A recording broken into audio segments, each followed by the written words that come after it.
اقرأ القرآن اقرأ القرآن اقرأ القرآن والأثر.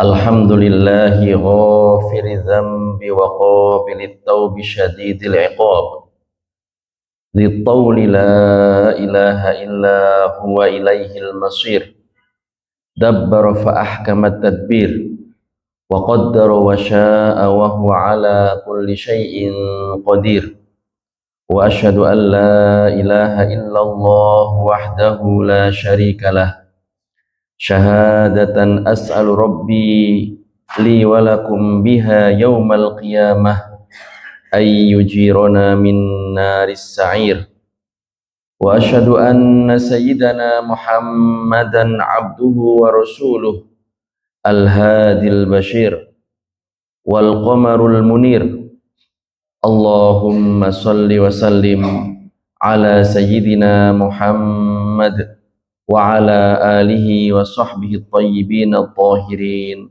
أما بعد عباد الله أوصيكم ونفسي بتقوى الله العظيم اتقوا الله العظيم فإن تقواه أفضل مكتسب واعلموا أن الله تعالى يقول في القرآن الكريم وَإِن تُبْدُوا مَا فِي أَنفُسِكُمْ أَوْ تُخْفُوهُ يُحَاسِبْكُم بِهِ اللَّهُ.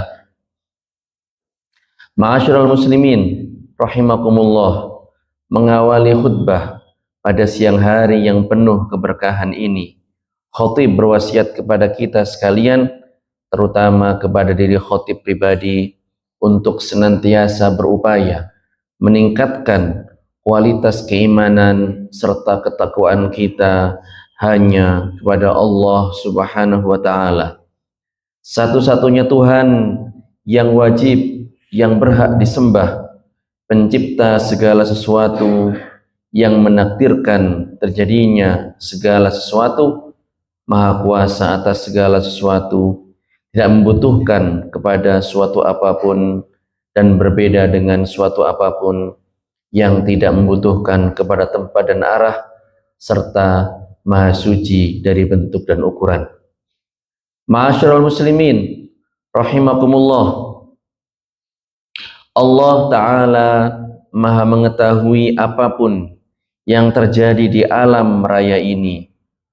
Allah senantiasa mengetahui seluruh keadaan hamba-hambanya, baik yang tampak maupun yang tersembunyi. Karenanya hamba yang beruntung dan berbahagia adalah yang selalu mengikuti Rasulullah Shallallahu Alaihi Wasallam, berpegang pada petunjuk, ajaran serta bimbingannya. Hamba yang sukses dan selamat adalah yang takut akan hari perhitungan, sebagaimana Allah Subhanahu Wa Taala sebutkan dalam Al-Quran, wa amma man khafa maqama rabbihi wa nahan nafsa 'anil hawa fa innal jannata hiyal ma'wa.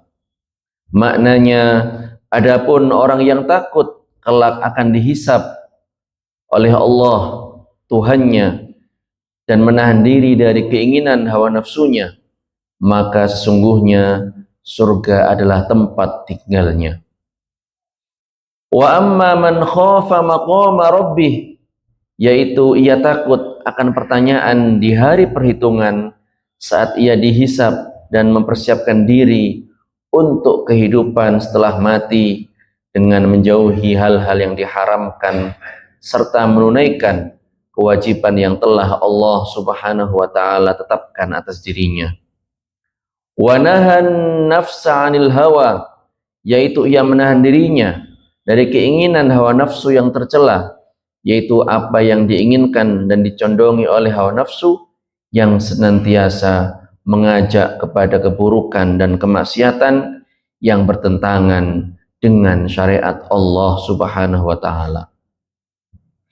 Ma'asyiral muslimin rahimakumullah, salah satu sebab utama seorang takut akan hisab di akhirat dan menahan diri dari keinginan hawa nafsu tercela adalah dengan senantiasa memuhasabah, mengintrospeksi dan mengawasi dirinya sendiri.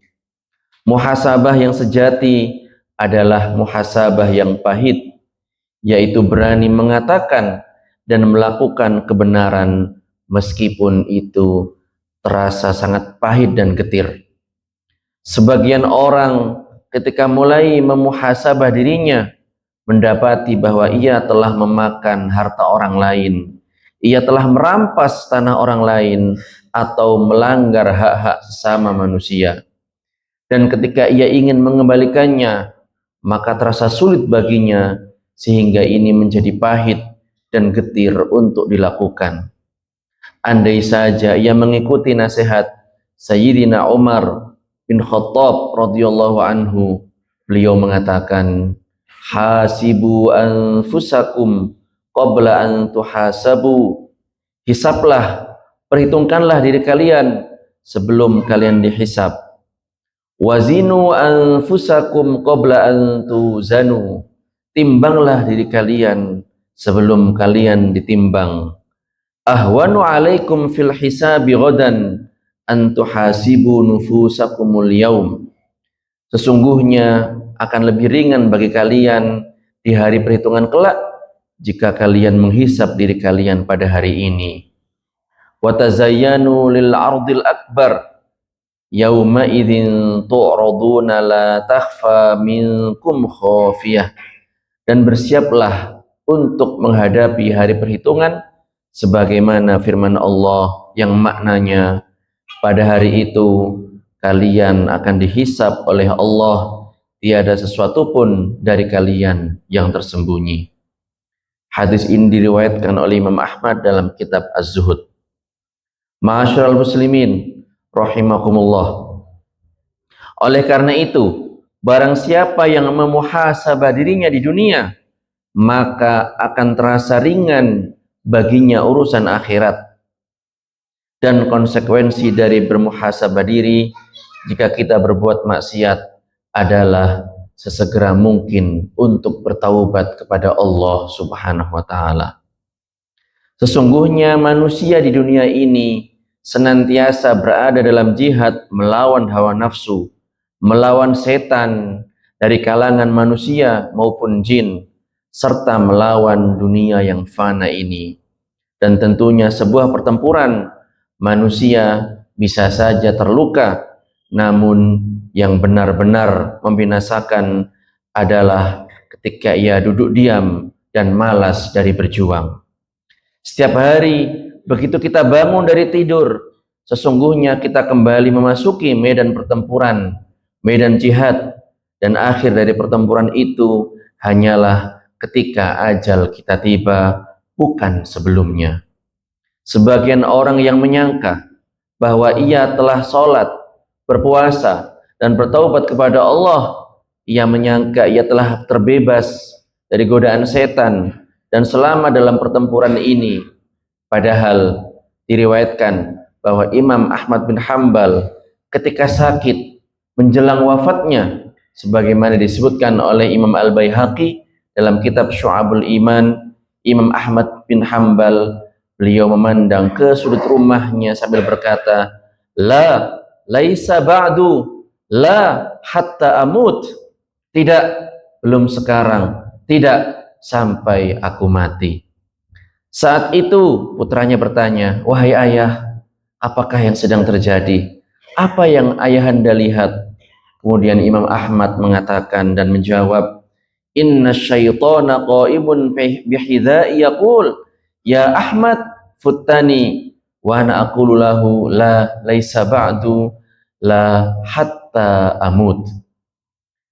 Yang mananya adalah Imam Ahmad mengatakan, sesungguhnya setan berdiri di sampingku seraya berkata, wahai Ahmad, engkau telah terbebas dariku. Maka aku menjawab, tidak, belum sekarang, tidak sampai aku mati. Artinya manusia harus terus berupaya, berjuang sampai titik darah penghabisan. Ma'asyiral muslimin rahimakumullah. Maka dari itu marilah kita menghisab, maksudnya bermuhasabah mengintrospeksi diri kita sebelum kita diperhitungkan dan dihisab oleh Allah yang maha mendengar tanpa telinga, oleh Allah yang maha melihat tanpa mata, oleh Allah yang maha mengetahui segala sesuatu, tiada sesuatu pun yang tersembunyi darinya.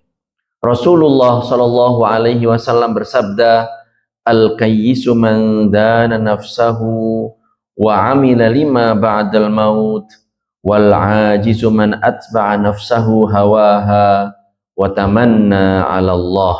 Rawahu Tirmidzi. Maknanya, orang yang benar-benar cerdas adalah orang yang selalu mengintrospeksi dirinya dan beramal untuk kehidupan setelah kematian. Sedangkan orang yang lemah adalah orang yang mengikuti hawa nafsunya dan berangan-angan kepada Allah Subhanahu wa taala, berangan-angan bahwa Allah akan mengampuninya. Oleh karenanya, orang yang cerdas dan bijak adalah orang yang menghisab dirinya, mengintrospeksi dirinya di dunia sebelum ia dihisab pada hari kiamat. Sedangkan orang yang lemah adalah orang yang tidak mampu menahan dirinya dari godaan syahwat, tidak mencegahnya dari perbuatan yang haram dan kesenangan yang terlarang yang bersifat duniawi. Walaupun ia banyak dosa, ia berangan-angan mendapatkan pengampunan dosa dari Allah Subhanahu wa taala. Ma'asyiral muslimin rahimakumullah. Namun penting untuk kita camkan bersama bahwa muhasabah dan introspeksi diri membutuhkan ilmu. Bagaimana mungkin seorang yang menghisab dirinya, mengintrospeksi dirinya, sementara ia tidak mengetahui mana yang halal dan mana yang haram?